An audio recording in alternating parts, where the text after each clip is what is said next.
Hey guys, what's going on? So today we're gonna continue the game collection train with my PS2 collection.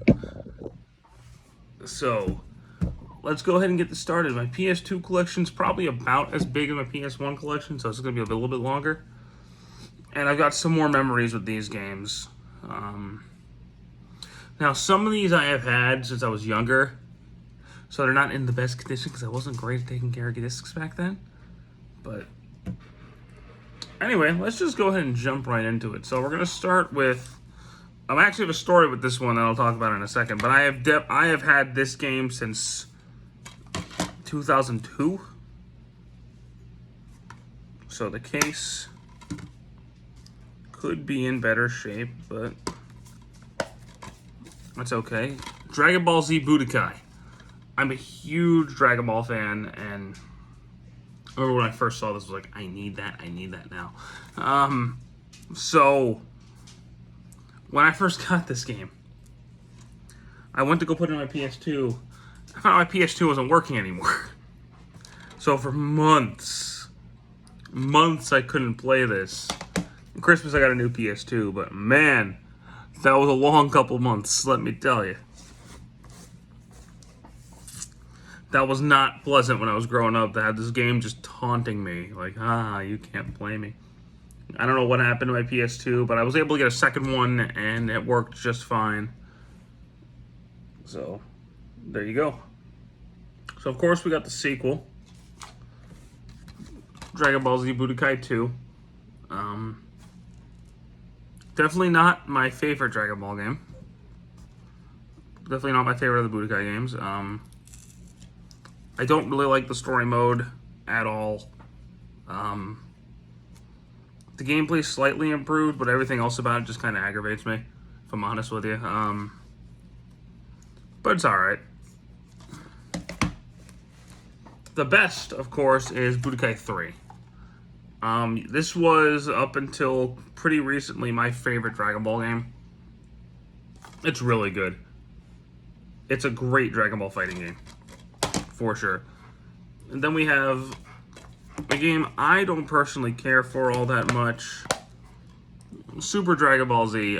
It's basically an arcade fighter. Dragon Ball characters. And it's not the one I'd pick personally. Then we got Dragon Ball Z Budokai Tenkaichi. This one has not aged very well, if I'm honest with you. It was a cool idea at the time, but oh my god. It has not aged well. But if you're American, this is your first introduction to Janemba. The much improved Dragon Ball Z Budokai Tenkaichi 2. This one is way better than the first one in pretty much every way. I can't think of anything the first one does better, honestly. I do have 3, but I ended up getting the Wii version of that for Christmas one year, so when we talk about the Wii, we'll get there. But then we have Dragon Ball Z Infinite World. It's really just Budokai 3 with DLC. So outside of Dragon Ball, we got Mortal Kombat Deadly Alliance. The first proper 3D Mortal Kombat game. And it was good for the time, but it's just okay now. Hasn't aged super gracefully, but it's not bad. This was actually the game that got me back hardcore into Mortal Kombat though. Because I had played 3 a lot as a kid. I didn't play much of 4 growing up. I didn't play 4 until more recently. I mean, I had played it when I was younger, but I didn't own it or anything. So Deadly Alliance really got me back full force into Mortal Kombat, so I had nostalgia for it in that regard. Then we have the improved Mortal Kombat Deception. Of this trilogy, this is by far the best one. Everything about it just feels better. There are proper fatalities. There are 2 fatalities per character, even if Harakiri's now.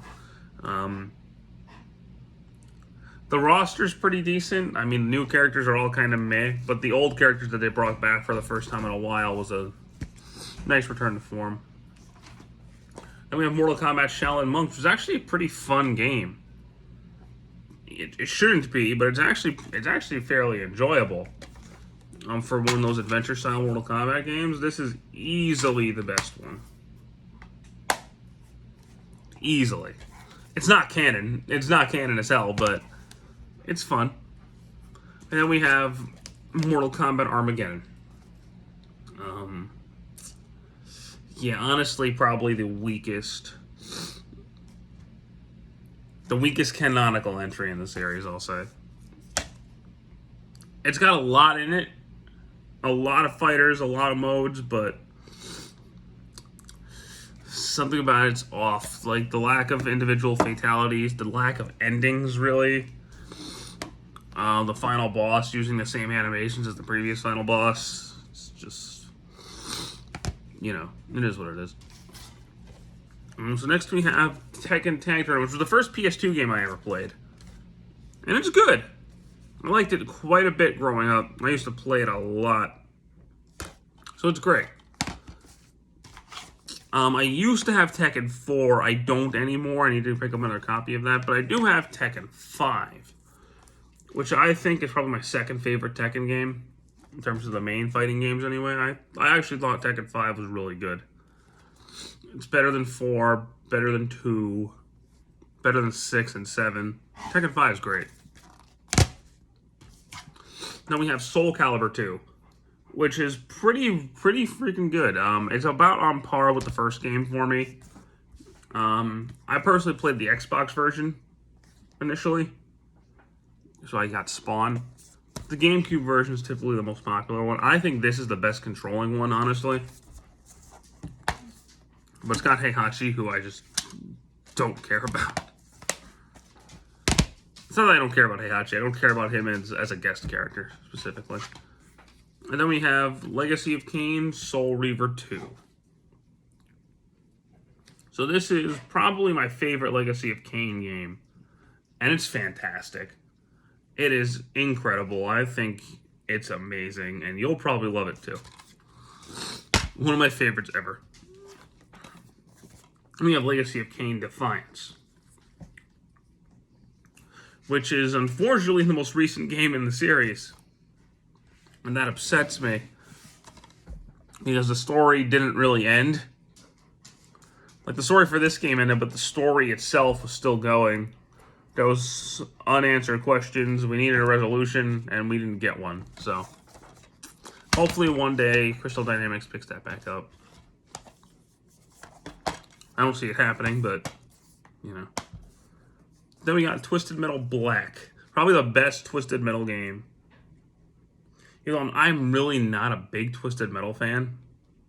I played 2 a lot as a kid at a friend's house, but I never really like super got into Twisted Metal, but Twisted Metal Black's pretty cool. Then this is a game that people like a lot more than I do. GTA 3.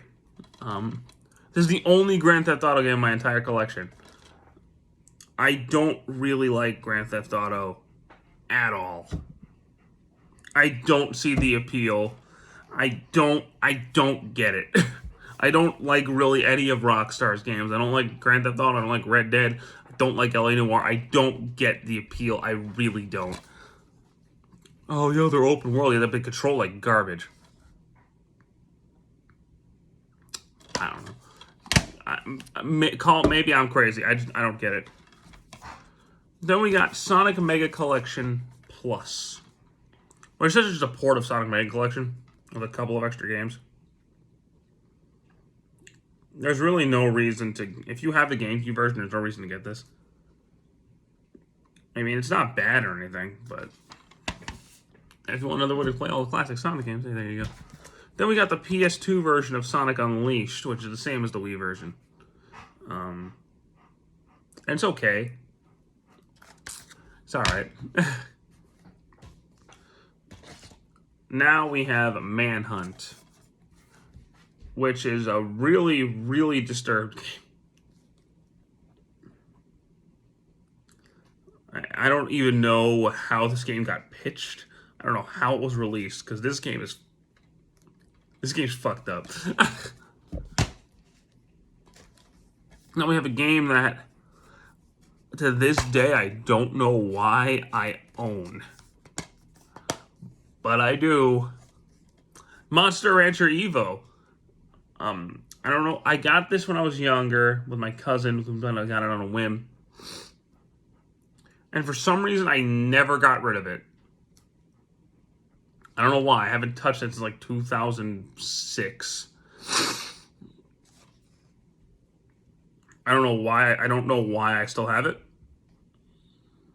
I don't remember it being all that great. I don't know what's compelling me to keep it, but I still have it. And then we have Transformers. It's Transformers Armada, but they just call it Transformers. It has not aged gracefully. Graphically, it's pretty good, but there's only Optimus, Jetfire, and Jetfire. I wish Jetfire was here. There's only Optimus, Red Alert, and Hot Rod to choose from, and the Decepticons fights are very limited. I don't know. I honestly don't know where the story for this came from because it doesn't tie into Armada at all. Like, loosely at best. So I don't know. I don't get the concept of this game. I don't know why they made it based on Armada and not G1 with like G1 movie quotes and stuff, but I don't know. I don't know where that came from. And then we have a game that my uncle really wanted to play, so I bought it and we just have not really gotten around to playing it. The Thing. I am a big fan of the movie, so this is kind of cool to have, and I've heard it's actually pretty good. But I hope it's good. But I've heard it is. And then we have the disappointing Crash Bandicoot: The Wrath of Cortex. Yeah, I'm not the biggest. Even as a kid, I didn't think this was that great. It's not horrible, but it's not as good as the original trilogy by any means. And I feel like the pitch for this was do Crash 3, but worse. That's what it is. And then we have the better, but still not amazing, Crash Twinsanity. It's ridiculous. I'm not the biggest fan of Twinsanity either. A lot of people like this one. I think it's stupid, but then we have Ratchet and Clank Going Commando. I don't have 1 or 3. I want them, but I don't have them. I could just get the HD remaster, but it would bother me. Going Commando is awesome, though. It's honestly probably the best of the classic Ratchet games, but it's great. It's great. You should play it if you're a Ratchet and Clank fan.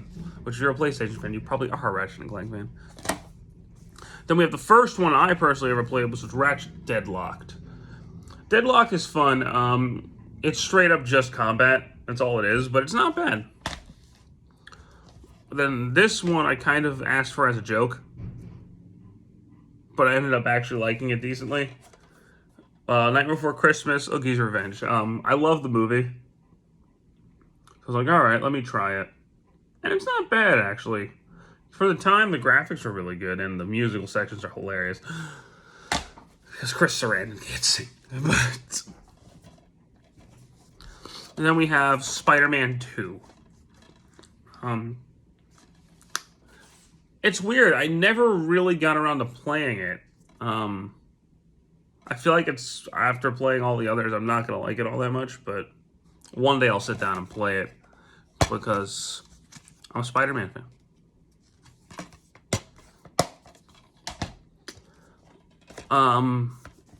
And then we have Onimusha Warlords, which I need to sit down and play through. You know, I know it's Resident Evil Future Japan, but I want to sit down and try it. I don't have it currently. Oh, wait. There's one more before we do that. So I have Dirge of Cerberus, Final Fantasy VII. I know it's not great, but I got it to complete the compilation. One game I do have that I'm not showing now because my friend's actually currently borrowing it. Dragon Quest VIII. I also have that. So that's all my PS2 games. I'm not going to make a dedicated video for this one thing because I only have one game for this season, but I do have a PSP game I like to show off. Crisis Core Final Fantasy VII. This is my only PSP game right now. And it's great. But that's it for my PS2 collection and my one PSP game. Again, not the biggest collection ever. I don't have every game on the console, but aside from the Ratchet and Clank games and the Jak and Daxter games, I pretty much have everything I would want. I do have Metal Gear Solid 2 and 3, but I have the I have the HD remix of those, so. But I think, excuse me, I think that's about it for this video. So that's all my PS2 games. I hope you guys enjoyed seeing what games I collect. Next up is either going to be the Xbox or the GameCube. I'm thinking Xbox. So yeah, next up is going to be the Xbox, and we'll just keep going from there. Thank you guys so much for watching. Take care.